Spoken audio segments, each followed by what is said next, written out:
E aí, pessoal do sexto ano A, sexto ano B, aqui é o professor Clebinho e nós vamos então ter mais uma videoaula de história. Na nossa videoaula de hoje, nós vamos estudar um pouco sobre os algarismos romanos. Com esse nosso estudo, nós temos como objetivo aprender a reconhecer que a organização do tempo é construída culturalmente, de acordo com a sociedade do seu contexto histórico, ou seja, cada sociedade, cada povo, ao longo do tempo, ao longo da história, foi construindo a forma como eles se organizam e a forma como eles lidam com o tempo, com os números, com as letras, enfim. Os algarismos romanos, apesar de não serem hoje os mais usados por nossa sociedade, ele ainda é uma representação numérica muito usado, muito comum no nosso dia a dia. Nós usamos ele, por exemplo, para simbolizar capítulos de livros, para registrar sobrenomes de papas, para registrar nomes, linhagens de reis e rainhas.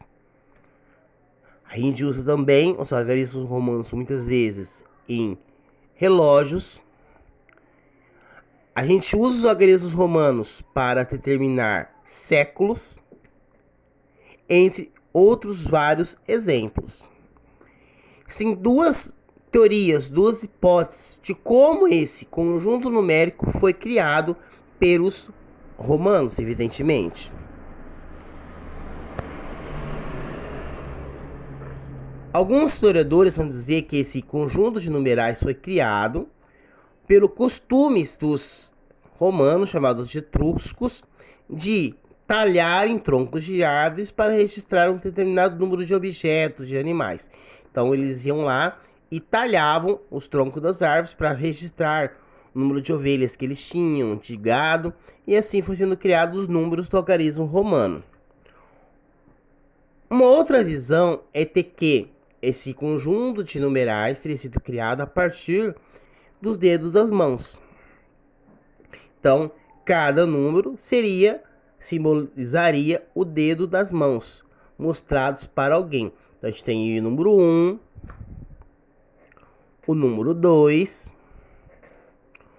o número 3 e o número 4. O algarismo 5 representa a mão aberta, com os 4 dedos juntos, e o algarismo e o polegar separado. Então, o 5 seria o polegar. Evidentemente, os números de 6 a 10 seriam os dedos das outras mãos.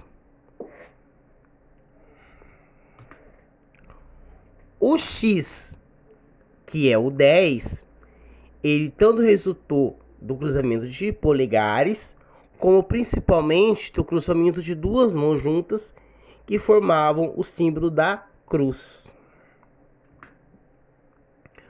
O algarismo romano possui 7 letras. O I, que significa unus, ou seja, o número 1.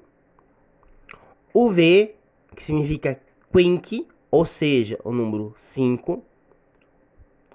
O 10 significa dezen, evidentemente o número 10. O L significa quinquaginta, que representa o número 50. O C significa centum, então evidentemente fica como sendo o número 100. A letra D significa quingente, que logo é 500. E o M, que significa mille, evidentemente passa a ser o número 1000. Em regra geral, o algarismo romano maior sempre deve vir em primeiro.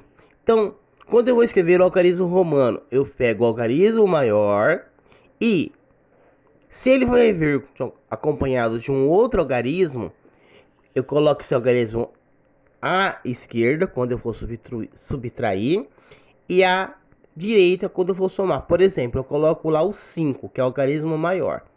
Se eu quero escrever 4, então 4 é 5 menos 1. Então eu coloco o V, que é o 5, E na esquerda eu coloco o i, que vai simbolizar 5 menos 1. Quando eu quero fazer a soma, já é diferente. Então eu coloco o número maior, vamos supor 10. Eu quero escrever 12, então eu coloco 10, que é o número maior, e i. Então é 10 mais 1, que daria 12.